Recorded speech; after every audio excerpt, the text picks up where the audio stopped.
muchos años la descripción de este cuadro, esta enfermedad, y con el tiempo se ha sabido mucho más que solamente la descripción anatómica o semiológica que conocemos. Bueno, vamos a diferenciar el síndrome parkinsoniano o el parkinsonismo, ¿ya?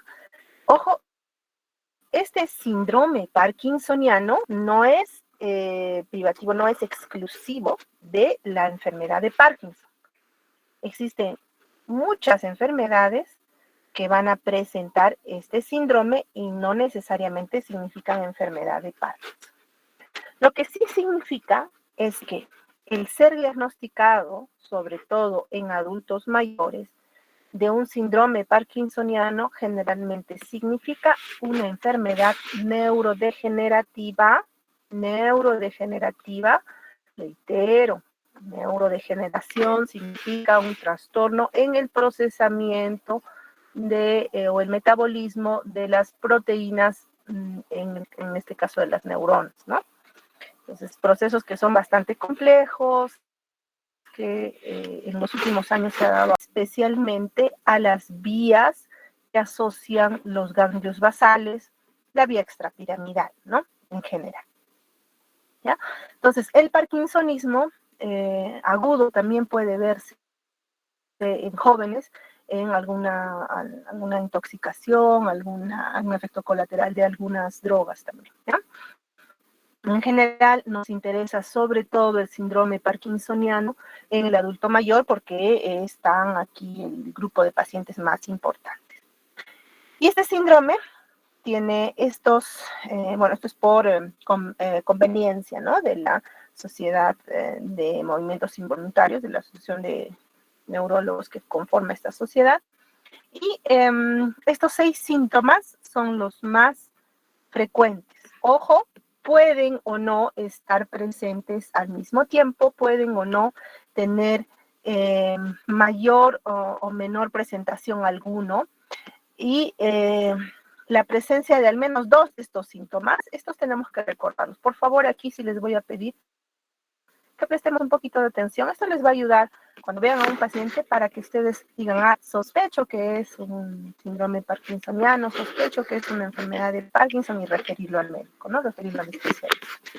Entonces, son síntomas que ustedes conocen y seguramente los han visto antes. En el videito en los videitos que hemos mandado anteriormente se ve el del paciente al menos, muchos de estos síntomas se pueden ver, ¿no? Primero es el tremor en reposo, predominantemente en reposo, por excelencia es en reposo. Puede o no aparecer el tremor postural, ¿ya?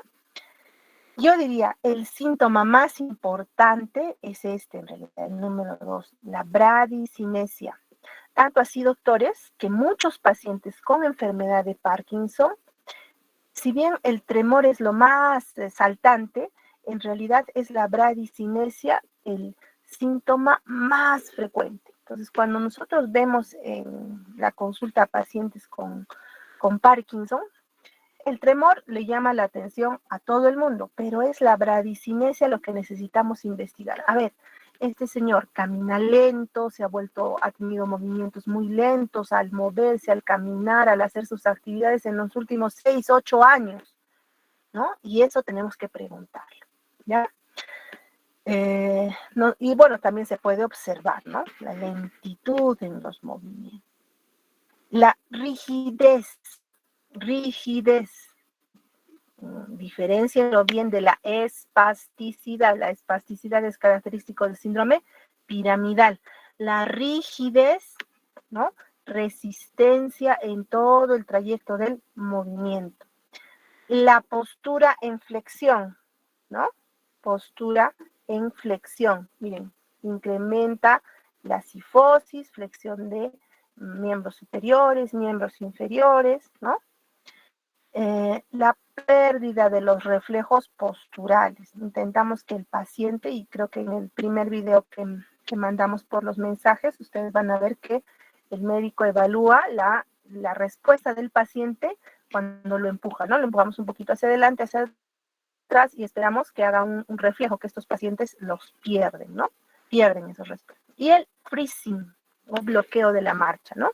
Generalmente el paciente le está paradito y le decimos camina, y a veces el cuerpo se va para adelante o para atrás sin mover los piecitos, ¿no? Freezing, bloqueo de la marcha.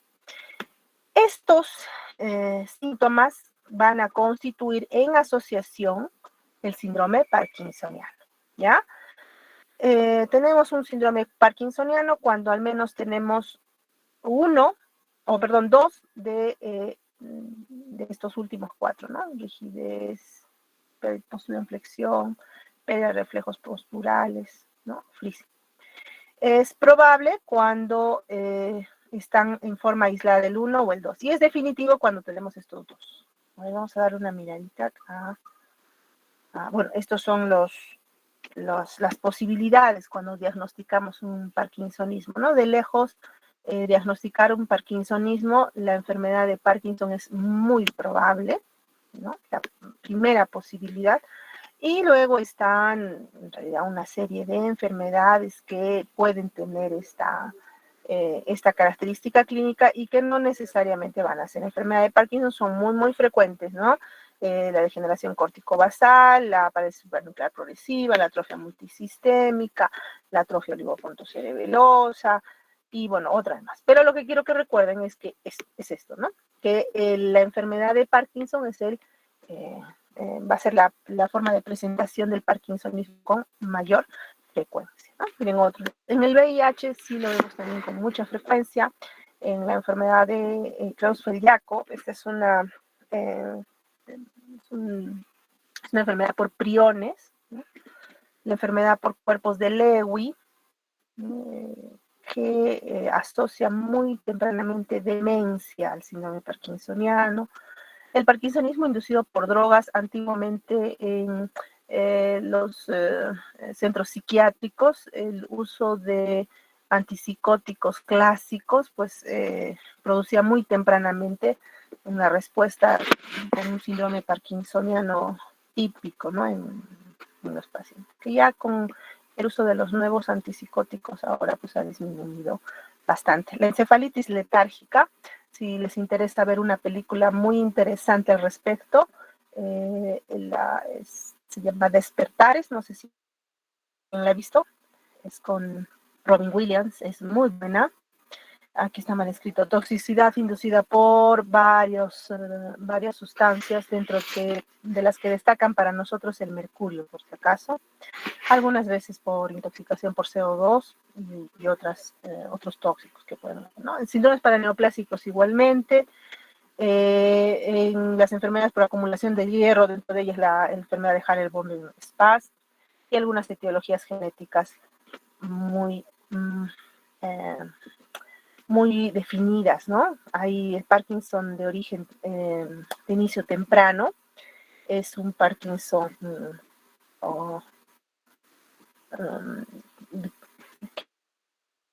ya se han definido bastante bien los genes, ¿dónde está esto?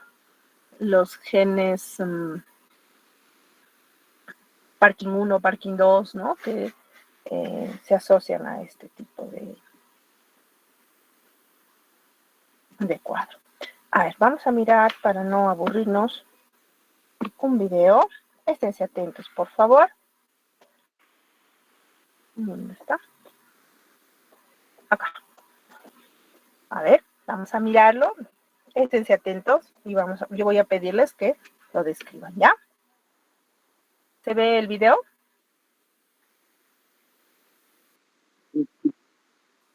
No importa.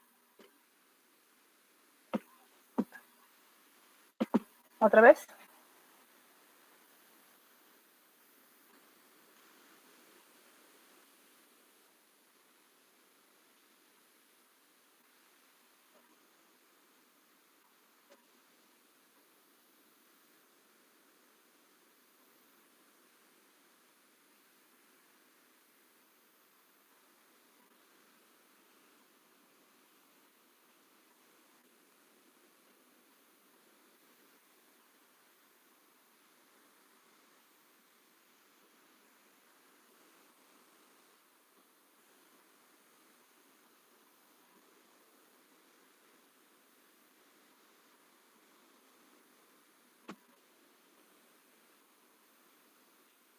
Ok.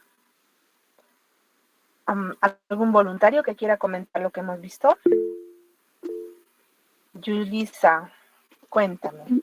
Se ve que al paciente le están indicando que haga ciertos movimientos con las extremidades, con las manos, con las piernas, y se observa la lentitud al hacer los movimientos. Más que todo, yo noté que hay más lentitud en las extremidades derechas. Aparte de eso, las facies también del paciente son inexpresivas, no hay ninguna expresión en su rostro. Ecuación, ¿no? La fascia, ¿no? Para los que han mirado la carita, bien, este es un paciente que está sentado, está, no sé si puedo volver a entrar, con la boquita entreabierta, ahí no me hace caso, y la facies es bastante típica, ¿no? Inexpresiva. Wow, no sé qué le pasa a mí. Ahí está, ¿no? Miren la facies, la carita, ¿no? Aquí se le está pidiendo que haga movimientos secuenciales, estire, ¿no? Le está pidiendo que lo haga rápido, no puede hacerlo, estire y estire los dedos y los flexione, estire los dedos, ahora nuevamente con el dedo índice igualmente, ¿no? ¿Ya? La fase es característica de este paciente. Miren ese movimiento que le piden. Igual con los piecitos, ¿no? Que levante y ponga el pie arriba abajo, lo va a hacer lento. Y aquí le están diciendo, haz así, ¿no? Y que lo haga rápido, varias veces. Vamos a ver este otro paciente. Ah, no sé qué le pasó, pensé que iba a seguir. A ver, vamos a ver este otro. Vamos a tomar en cuenta la postura del paciente. Miren, ese es un paciente al que no se le está diciendo nada en especial. Se levanta, miren cómo se levanta lento, sigue el movimiento en acción. Miren la marcha, los brazos, la postura, ¿no? Sus bracitos flexionados, pasitos cortos, ¿no? Vamos a ver quién sigue. Vale la pena mirar este más, creo que este. Ya. Miren, le dicen, da la vuelta. ¿No? Espera que ahí termina.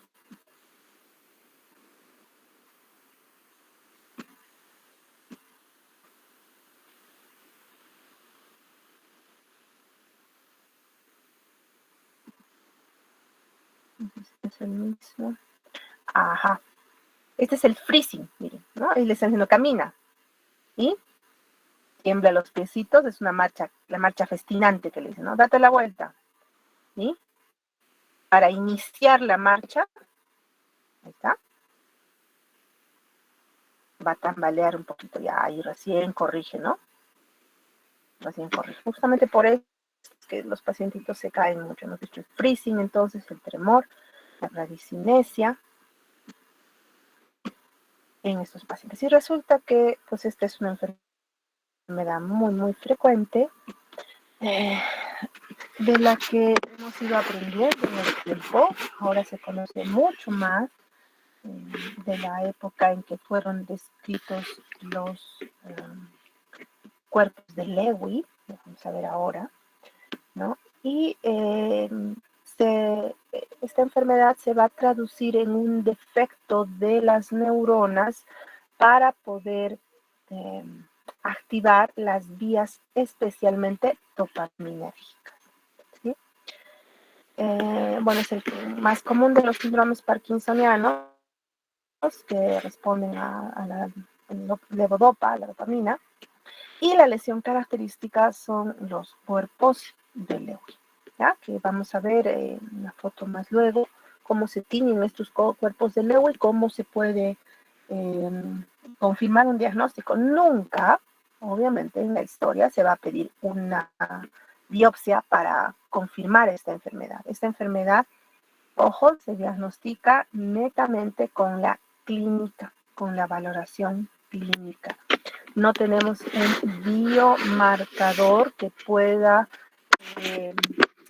evaluarse en el paciente vivo, ¿no? tampoco lo solicitamos. 1% de todos los mayores de 60 años, y a medida que pasan los años va a ser mucho más, ¿no? La característica quizás más importante en esta enfermedad es la bradiquinesia, lentitud en el movimiento en general, ¿ya? Puede aparecer a la marcha, puede aparecer en las actividades que hace el paciente, al vestirse, al comer, al peinarse, al cepillarse, en muchas situaciones. El tremor, la rigidez y la inestabilidad postural, ¿no? Existen varios criterios diagnósticos. Este es el que más me gusta, el que se los voy a presentar en un rato, que tiene los criterios del Banco de Cerebros del Reino Unido, ¿no? UK Bank Criterio, que vamos a ver en un ratito. La presencia de estos síntomas, ¿no? Tiene que apoyarse. En realidad necesitamos conocer estos síntomas y apoyarlos básicamente con una historia clínica detallada en el tiempo, ¿no? Muy difícilmente un temblor de una semana o de un mes nos va a constituir el diagnóstico. Necesitamos una historia a largo plazo.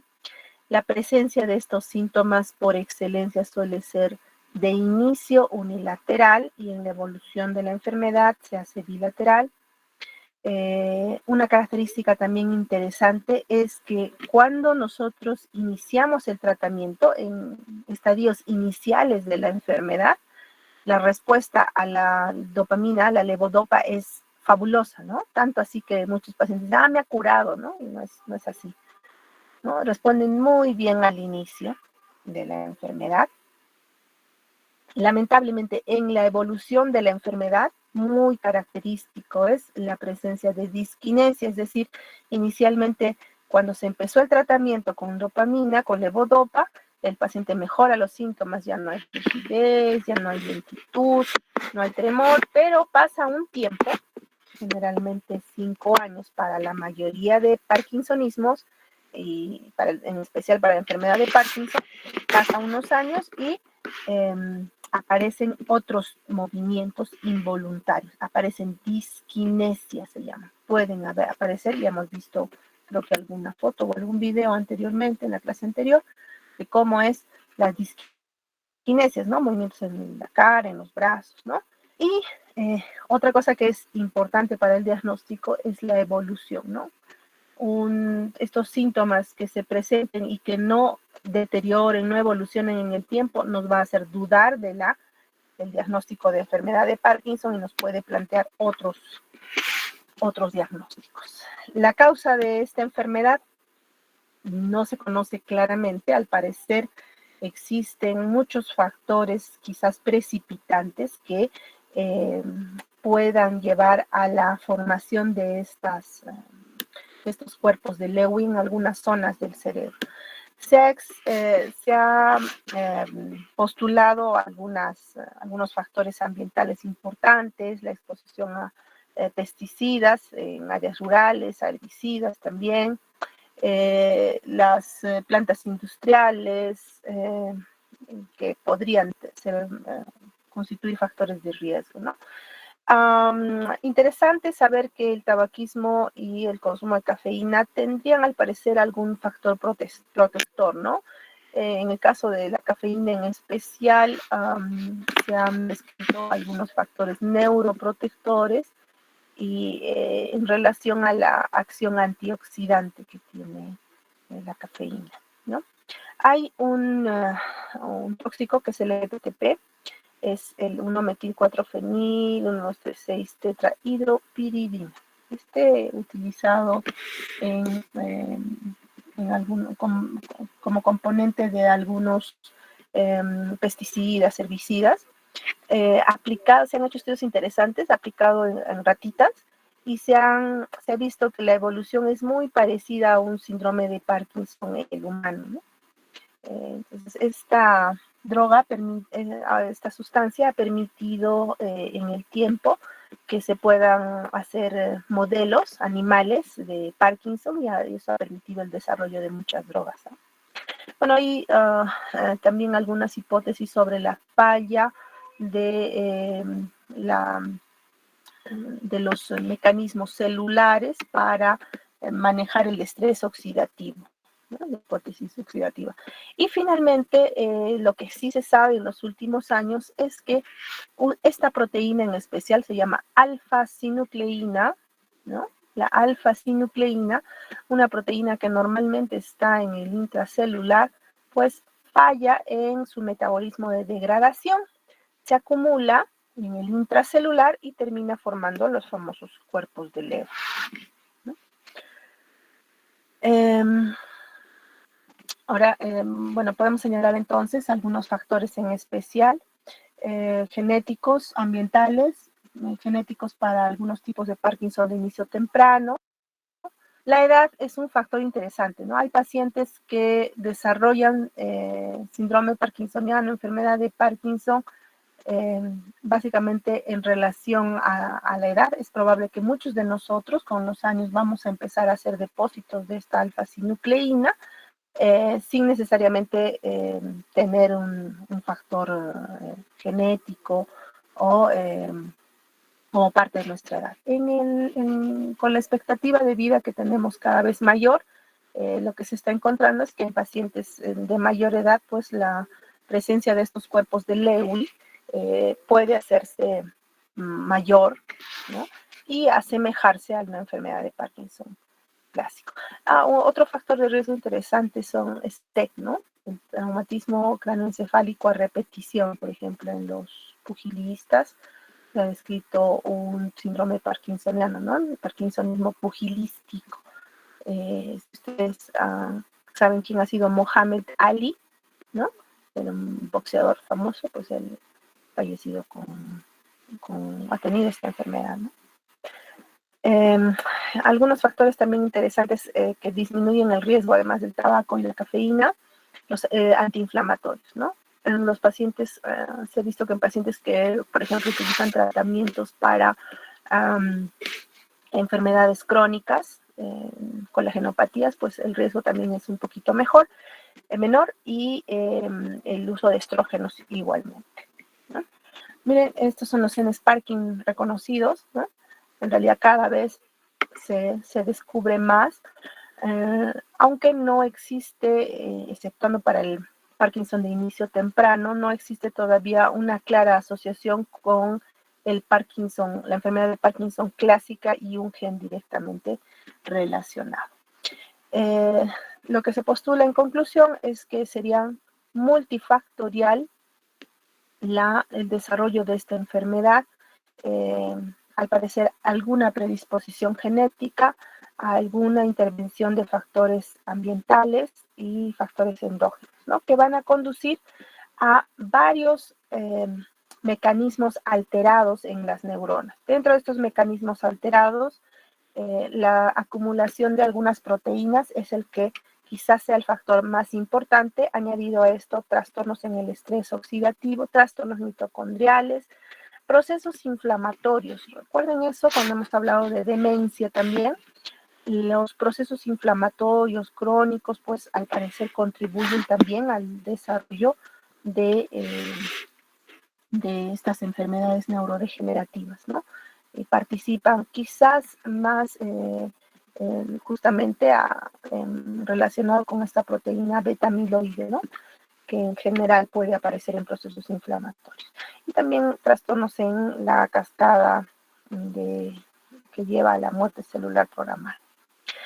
La anatomía patológica clásica descrita es la presencia de cuerpos de Lewy que se van a encontrar asociados a la pérdida de las neuronas dopaminérgicas ¿ustedes recuerdan, no? La PARS, dos PARS tiene, dos componentes tiene la sustancia nigra, ¿no? La PARS compacta de la sustancia nigra va a tener neuronas dopaminérgicas que se van a ir perdiendo, ¿no? Lo que normalmente lo vemos así, como ustedes ven en un paciente con Parkinson, ¿no? El año pasado pregunté cómo haríamos el diagnóstico de Parkinson y sus compañeros masivamente respondieron que era haciendo una biopsia de la sustancia nigra, en la vida, ¿no? Jamás haríamos eso, ¿no? No se hace una vez. Esto es un diagnóstico post-mortem, ¿no? Mucho cuidado con eso. En diagnóstico post-mortem, lo que yo voy a encontrar es esto, ¿no? Miren, esta es una neurona completamente deformada, donde vamos a encontrar estos acúmulos así, ¿no? Son eosinofílicos. Esta es una división hematoxilina eosina, ¿no? Son cúmulos eosinofílicos. ¿Y qué se ha encontrado en estos cúmulos eosinofílicos? Que miren, suelen tener así un halo, ¿no? ¿Qué se ha encontrado? Esto, al parecer, es alfa-sinucleína. Recuerden esta proteína, alfa-sinucleína, ¿no? Se ha encontrado tanto esto que actualmente se está llamando a estas enfermedades alfa-sinucleopatías, ¿no? Dentro de las que está la enfermedad de Parkinson. Pero bueno, la anatomía patológica clásica en esta zona es la pérdida de estas neuronas dopaminérgicas de la sustancia migra, que van a contener especialmente estos cuerpos de Lewy, ¿ya? Estos son los cuerpos de Lewy clásicos, ¿sí? Obviamente esto va a hacer que la neurona degenere, pierda su función, ¿no? Pierda su función. Ahora, cosas interesantes se han ido descubriendo en estos últimos años, ¿no? Resulta que más o menos para que nosotros tengamos algún síntoma, bradicinesia sobre todo, y después tremor, etcétera, pues en general ha pasado ya bastante tiempo al punto de que se ha perdido, miren, más o menos el 50% de las neuronas dopaminérgicas, ¿ya? Se ha perdido más o menos la mitad y recién va a haber presencia o presentación clínica, ¿no? Entonces, es un periodo muy largo, ¿no? Y aquí está nuestro problema, ¿no? Aquí está el reto para ustedes. ¿Qué hacemos? ¿Qué van a hacer ustedes los siguientes años? Que van a ser neurocientíficos y van a encontrar en qué momento empieza esta degeneración para detenerla, ¿no? Eso sería fantástico, ¿no?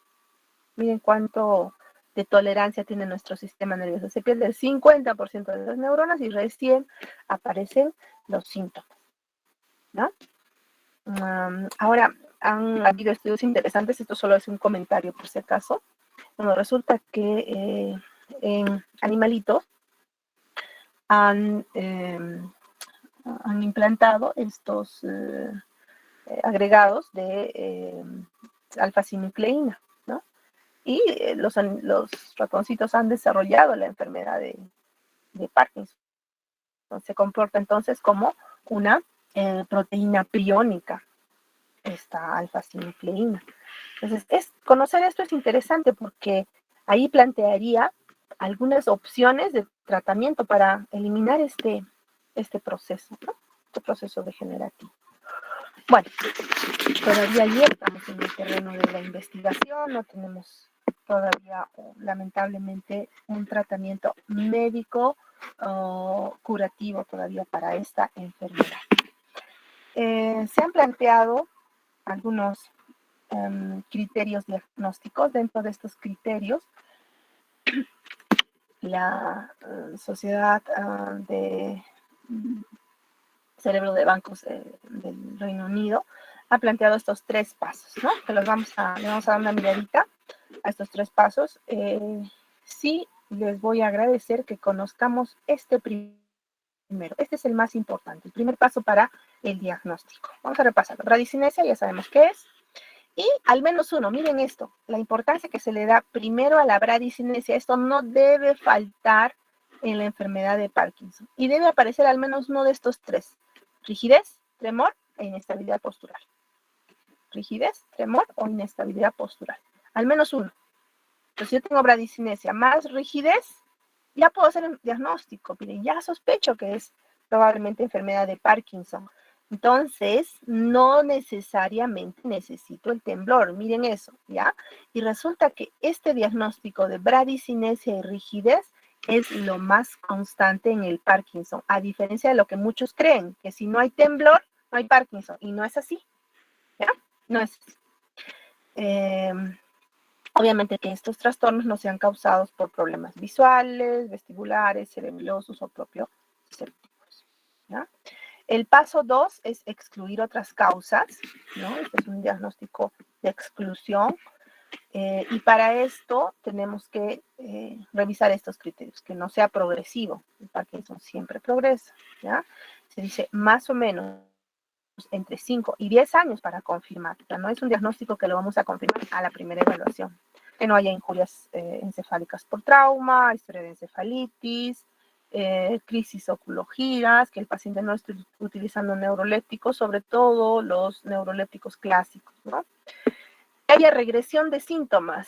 Si hay regresión de síntomas, probablemente sea una enfermedad degenerativa, tóxica, tóxica, metabólica, que puede ocurrir, ¿no?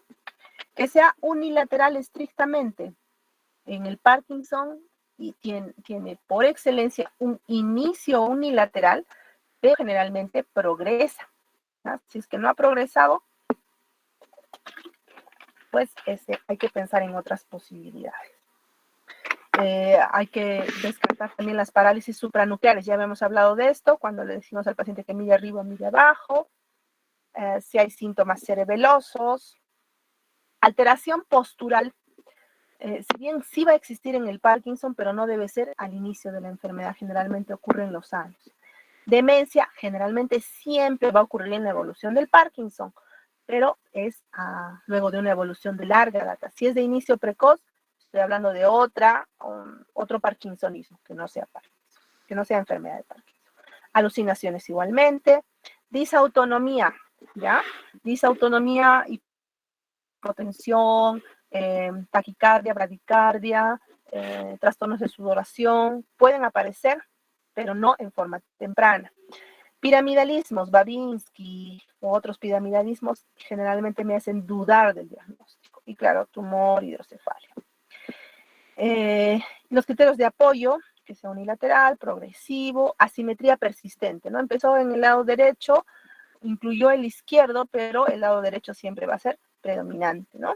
Respuesta a levodopa, excelente, ¿no? La respuesta a levodopa es muy buena, miren, 70 a 100%. Lamentablemente en el tiempo desarrollan disquinesias, ¿ya? Y tenemos que tener una respuesta al menos de 5 años de levodopa para decir que ese es un criterio que apoye el diagnóstico, ¿no? El cuadro clínico hasta de 10 años de evolución, ¿no? ¿Hasta aquí alguna pregunta?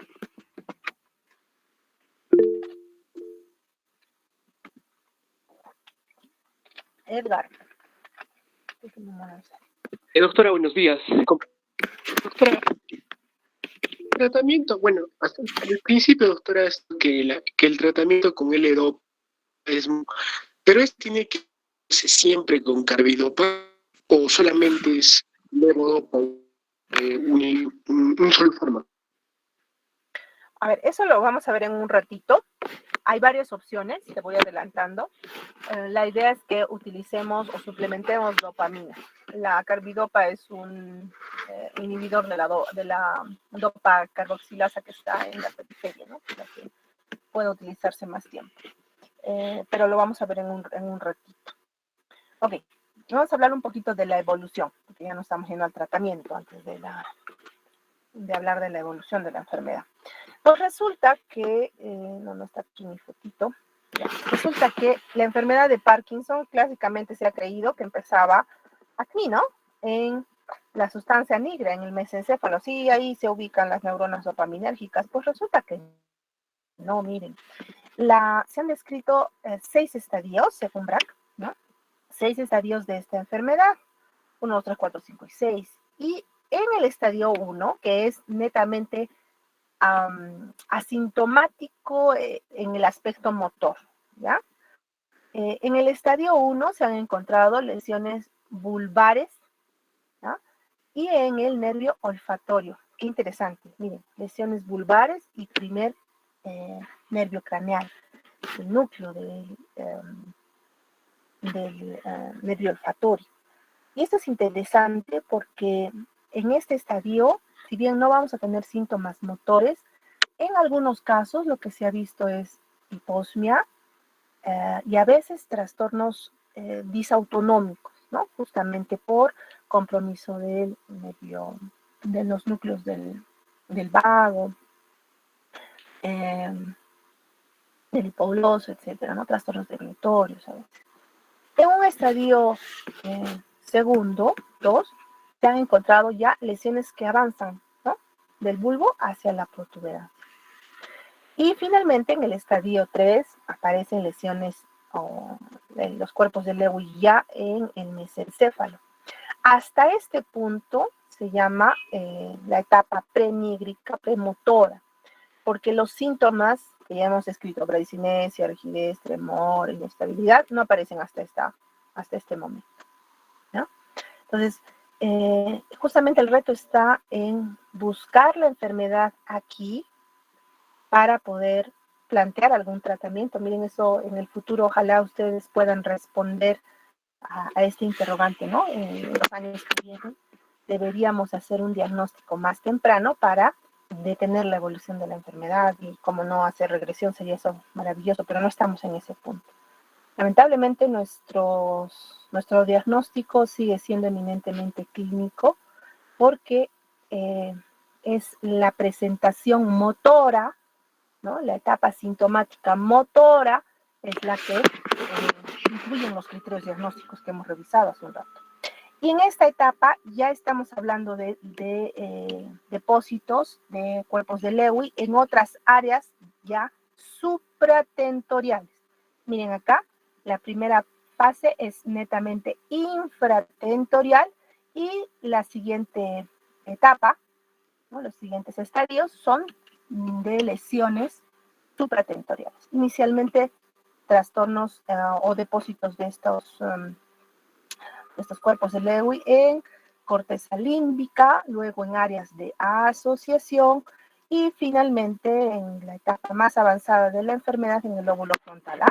Interesante, ¿no? En el lóbulo límbico, que tendríamos trastornos de conducta, sobre todo depresión, ¿no? En las áreas de asociación, recuerden, tenemos áreas primarias y áreas de asociación, ¿no? Las áreas de asociación, que también, si ustedes recuerdan, son las que se involucran en la enfermedad de Alzheimer y en otras demencias también, son áreas que van a permitir, valga la redundancia, asociar las zonas primarias, ¿no? Ahí se empiezan a encontrar cuerpos de Lewy. Y en la etapa final de la enfermedad vamos a encontrar compromiso del lóbulo frontal. Y aquí es interesante porque esto describe la etapa final de la evolución de esta enfermedad, que es la etapa de demencia, el síndrome demencial, que lamentablemente siempre va a ocurrir en la evolución de nuestros pacientes. Miren, en la etapa presintomática hay cambios neuronales importantes, activos, que van a empezar a provocar pues la degeneración, la pérdida neuronal, ¿no? En algunos casos, esta etapa presintomática puede precipitar el desarrollo de síntomas motores por el uso o por algunas circunstancias, ¿no? Por ejemplo, esto es muy frecuente, los neurolépticos, ¿no? De repente la mamá, el papá hizo un episodio psicótico, un trastorno de ansiedad y le iniciaron algún tratamiento, algún neuroléptico y empieza con los síntomas, ¿no? Y le echan la culpa a veces al médico y el médico que no sabe defenderse dice, no, yo solo le di tratamiento para esto no le ha pasado muchas veces. Recuerden, el uso de neurolépticos en los adultos mayores puede precipitar el inicio de una enfermedad que ya existía, ¿no? El estrés también, se ha visto que puede desenmascarar la enfermedad, y el TEC, ¿no? El TEC. Esto hay que tener mucho cuidado en el momento de describir cuál es la causa, ¿no? Ojo que viene, se cayó la abuelita o el esposo, que sucede frecuentemente, ¿no? El esposo le golpeó a la señora y ahora está con su síndrome parkinsoniano, ¿no? Entonces de repente no fue un TEC grave, pero fue un golpe no significativo y la paciente empieza con síndrome parkinsoniano, ¿no? Y ya cuando las neuronas dopaminérgicas se han perdido hasta un 80%, es ineludible la presencia del síndrome parkinsoniano, sobre todo en el estriado, ¿no? Ojo, neuronas dopaminérgicas tenemos en tronco encefálico, en el cuerpo estriado y en la corteza cerebral, ¿no? Pero es en el cuerpo estriado, cuando ya existe falla más o menos del 80%, es que también vemos estos síntomas, ¿no? Y el proceso neurodegenerativo, a ver aquí un poquitito de atención, proceso neurodegenerativo, o sea, la acumulación de estas proteínas, de estos cuerpos de Lewy, se produciría de forma exponencial en los primeros 5 años, ¿no? Un tiempo muy valioso para el diagnóstico, ¿no? Nuestro problema en esta enfermedad sigue siendo justamente ese, ¿no? El proceso neurodegenerativo. La levodopa no tiene nada que hacer con el proceso neurodegenerativo, no tenemos todavía un tratamiento específico. Miren estos síntomas precoces para que no los olviden.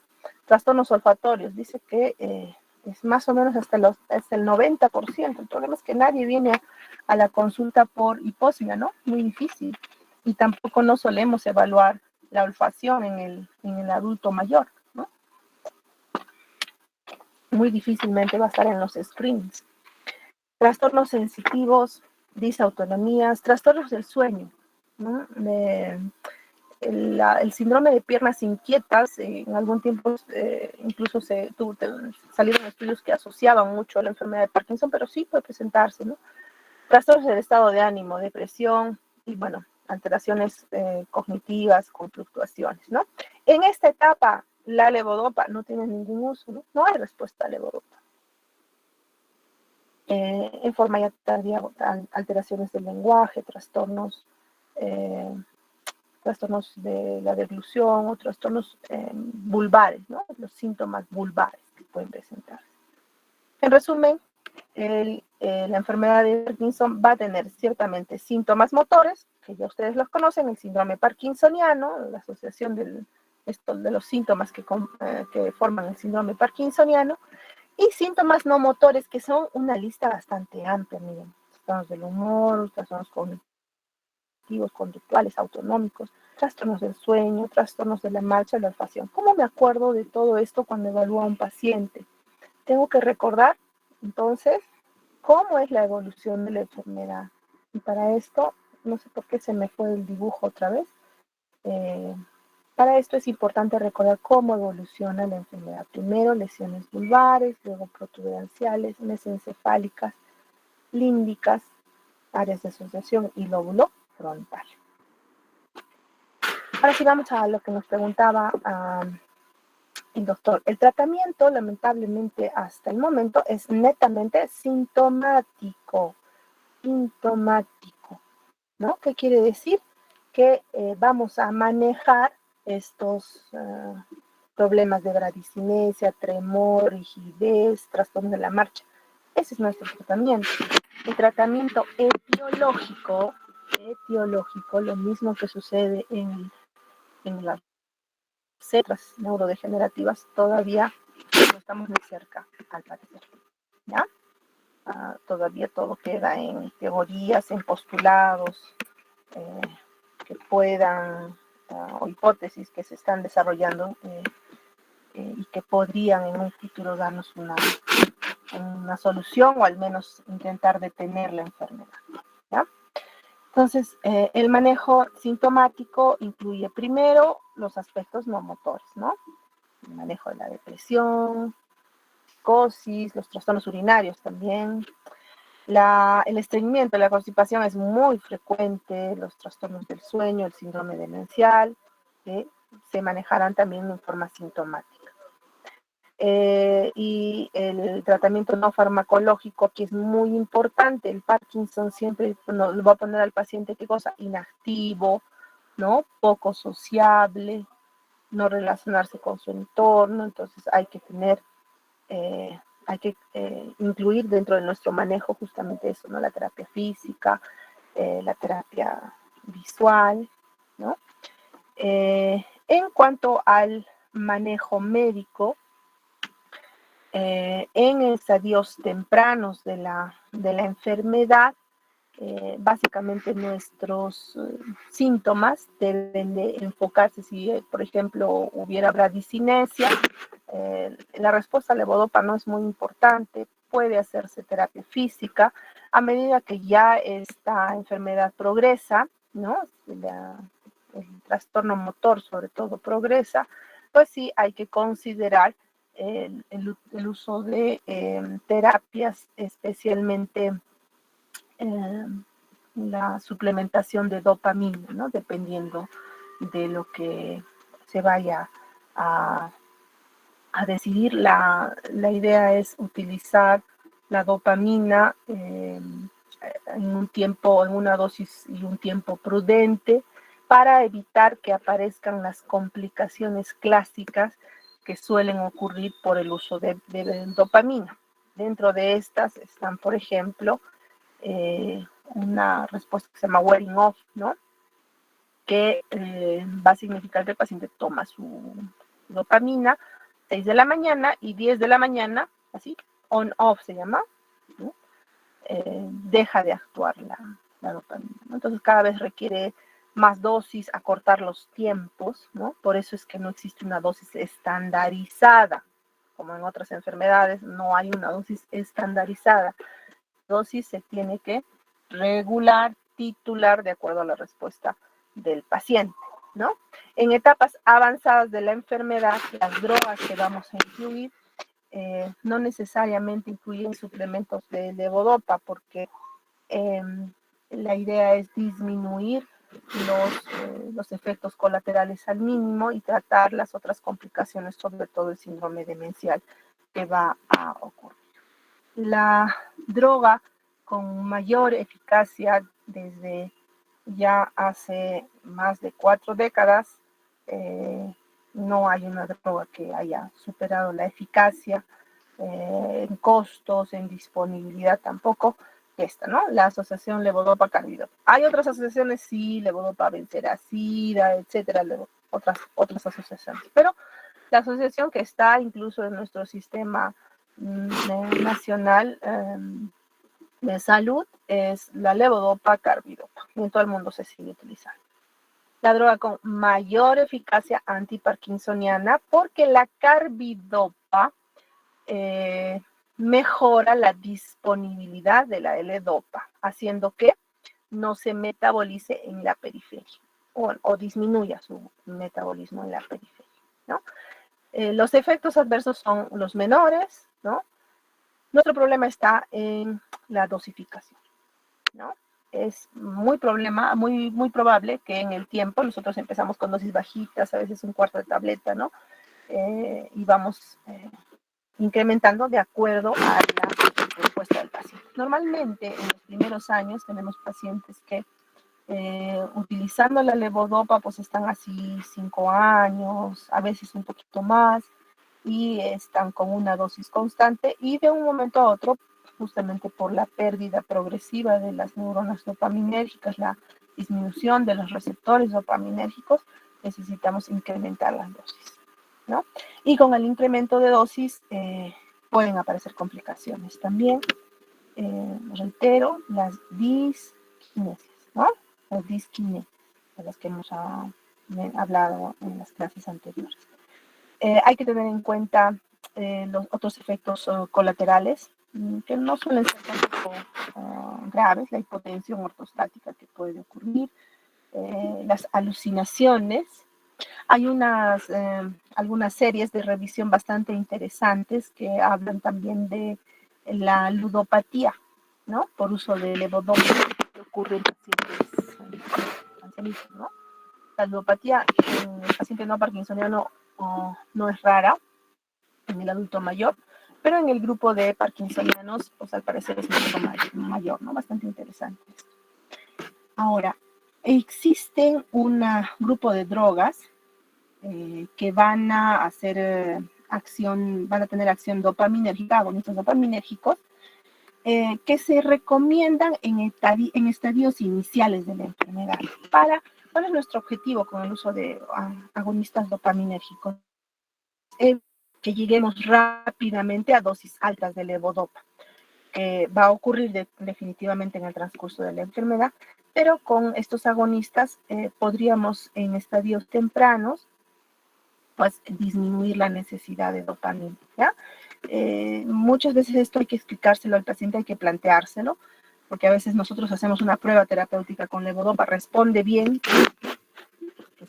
a la levodopa, el paciente ya dice, no, yo tengo que seguir utilizando, pero hay que explicarle que a largo plazo va a desarrollar disquinesias y que es mejor utilizar otros agonistas que no provoquen estas complicaciones y reservarnos, ¿no? Tener una reserva para que la levodopa pues, pueda utilizarse a mayores dosis en el tiempo, ¿no? Bueno, la eficacia es bastante eficaz, la titulación es bastante rápida, hay buena tolerancia y para nosotros nos interesa mucho también esto, ¿no? El bajo costo. Esta es una enfermedad de alto costo por la necesidad siempre de medicación permanente y la necesidad del uso de algunas drogas agonistas también que el sistema de salud regular no las provee, ¿no? Algunas otras formas, ¿no? La benseracida, hay una forma de carbidopa levodopa sublingual, hay algunas combinaciones con inhibidores de la catecolometiltransferasa, inhibidores de la monoaminoxidasa, los IMAO, y en otros lugares pues han salido presentaciones incluso con estas drogas, ¿no? Hay la bomba de infusión yeyunal que evita que el paciente esté tomando, ¿no? Y se están desarrollando otras formas de presentación como la levodopa.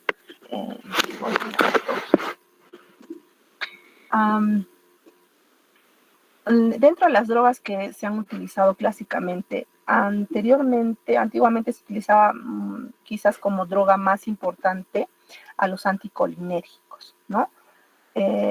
Los anticolinérgicos ya en esta época pues tienen muy poquito uso y ha relacionado su uso con el deterioro cognitivo, tanto así que la guía de manejo del Parkinson que plantea la Sociedad de Movimientos Involuntarios pues ha retirado a muchos anticolinérgicos.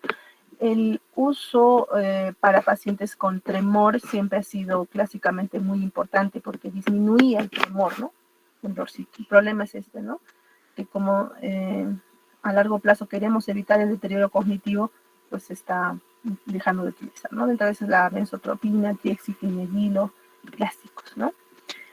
Dentro de los agonistas dopaminérgicos más utilizado el pramipexol, ropinirol, ¿no? Rotigotina, la bromocriptina, ¿no? La bromocriptina que lo usan mucho los endocrinólogos, pergolide también, y la bomba de apomorfina también, ¿no? Que se han desarrollado.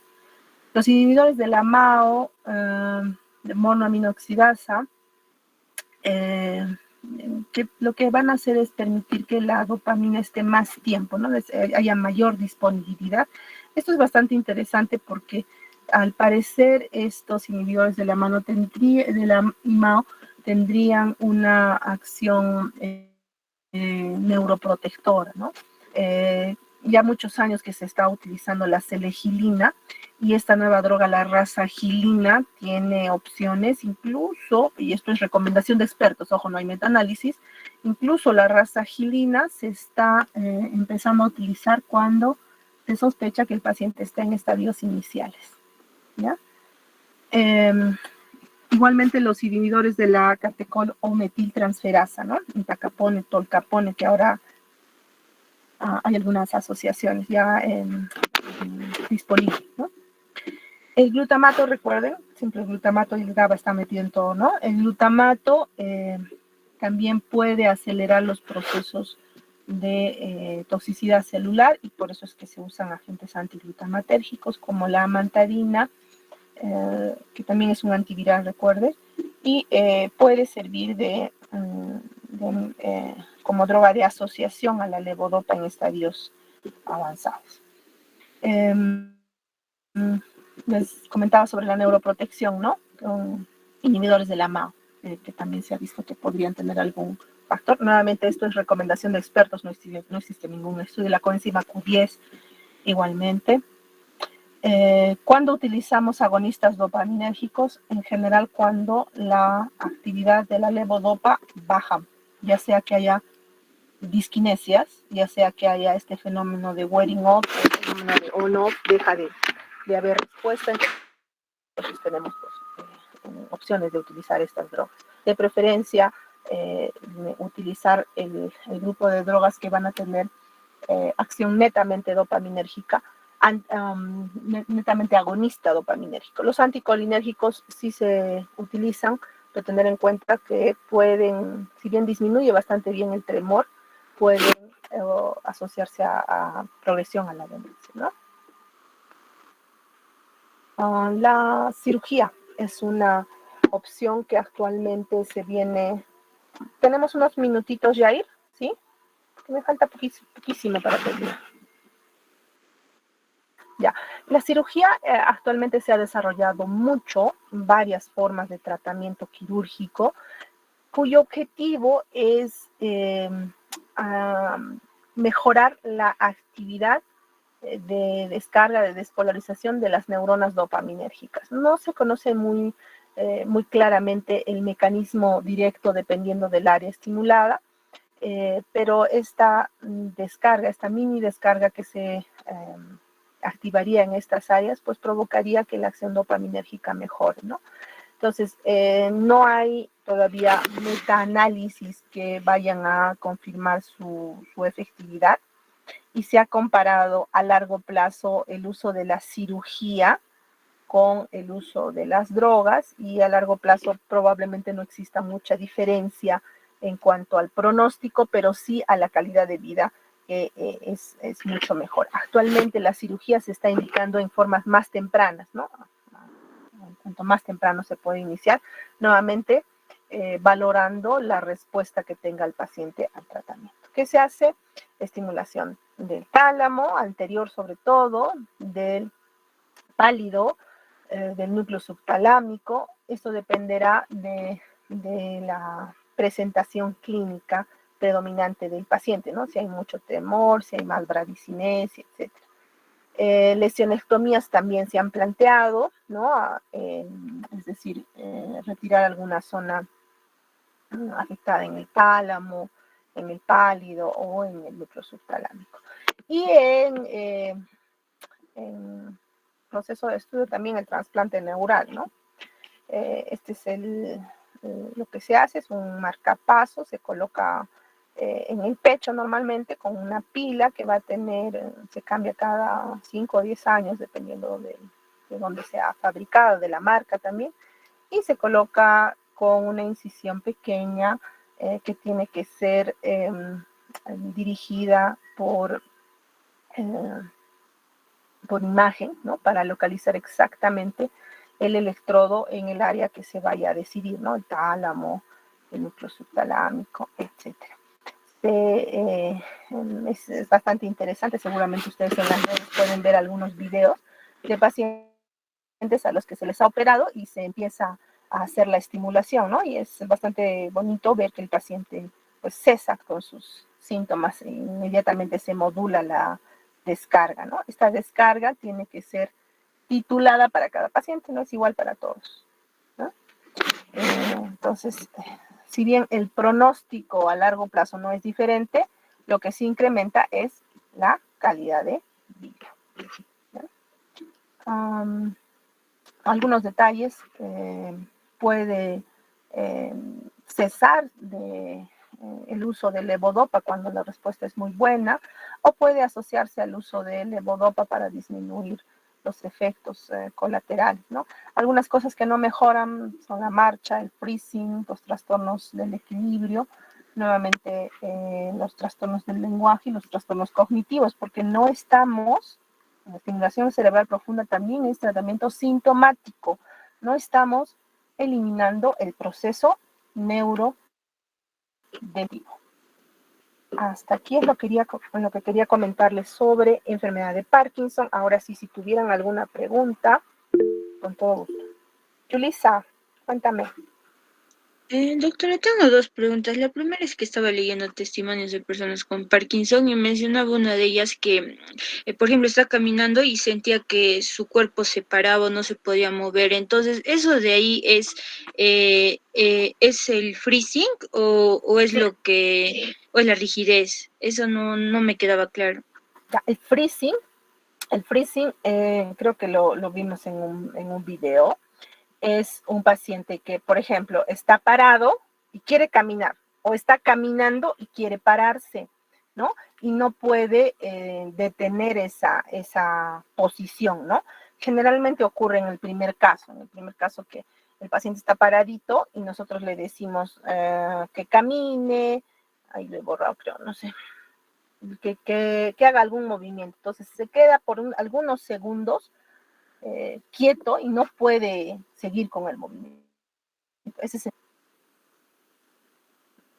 Y tenía doctora, idea mi que otra preguntita era que si las discinesias de por sí por la evolución de la enfermedad se producían, o sea, es la evolución de la misma enfermedad produce las discinesias o digo disquinesias o tiene que ser por el uso de fármacos del L-Dopa. Ajá, ya, esa es muy buena pregunta. En el Parkinson, en la evolución de la enfermedad, lo que nosotros vamos a tener clásicamente es la rigidez, bradicinesia, hasta acinesia en algunos casos, ¿no? Evoluciona la enfermedad a veces con algún otro movimiento involuntario, pero puede aparecer algunas mezclas, sobre todo atetosis, corea en algún momento. Pero con el uso de la levodopa, estas disquinesias se producen más temprano. Tanto es así, tantas son las disquinesias. No sé si tengo acá. Acá hay una disquinesia por Parkinson acá, ¿no? Ya, miren, como ustedes ven, ahí está moviéndose, ¿no? En forma exagerada. Ya no parece Parkinson, aquí aparece una corea, ¿no? Esta es una disquinesia por levodopa, ¿no?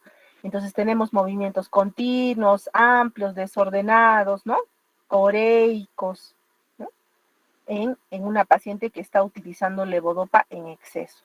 Entonces, estos movimientos, ¿no? Son consecuencia del uso de la levodopa, principalmente. Ahora, en el Parkinson, que en el trayecto, en la enfermedad, en la evolución pueda presentarse algún síntoma disquinético de la enfermedad, no es imposible, pero es más probable que sea ocasionado por la levodopa. Listo. Edgar, cuéntame. Y luego John. Doctora, sí, doctora, bueno, tengo yo también dos preguntas. Como usted mencionó, doctora, se dice que la enfermedad o el síndrome de Parkinson es multifactorial. Y bueno, leyendo, doctora, también encontré que se menciona que el tratamiento en etapas primarias de levodopa puede ser neurotóxico, ya que este puede liberar radicales libres y esto pues, puede afectar las neuronas dopaminérgicas. Se menciona también que tiene que usarse en pacientes, no se recomienda usar la levodopa asociada a carbidopa en pacientes menores de 60 años. Esto, doctora, es por que este medicamento es netamente neurotóxico o es por el proceso neurodegenerativo de la enfermedad misma. Bueno, la dopamina es un neurotransmisor que va a tener una actividad estimulante celular. Entonces va a mejorar, aumentar el metabolismo y el trabajo de esta neurona que está enviando obviamente una información para que se realice el movimiento, ¿no? Al tener esta actividad, pues los procesos obviamente celulares van a incrementar, ¿no? Dentro de estos, el estrés oxidativo celular. Entonces, en etapas iniciales, como tú has dicho, lo recomendable es utilizar tratamientos que vayan a disminuir la cantidad o evitar o postergar el inicio de la levodopa, ¿no? Entonces, en estadios iniciales, ciertamente, lo que tocabas de aportar es ideal iniciar con agonistas dopaminérgicos hasta el tiempo que se pueda. Eso es bastante variable, ¿no?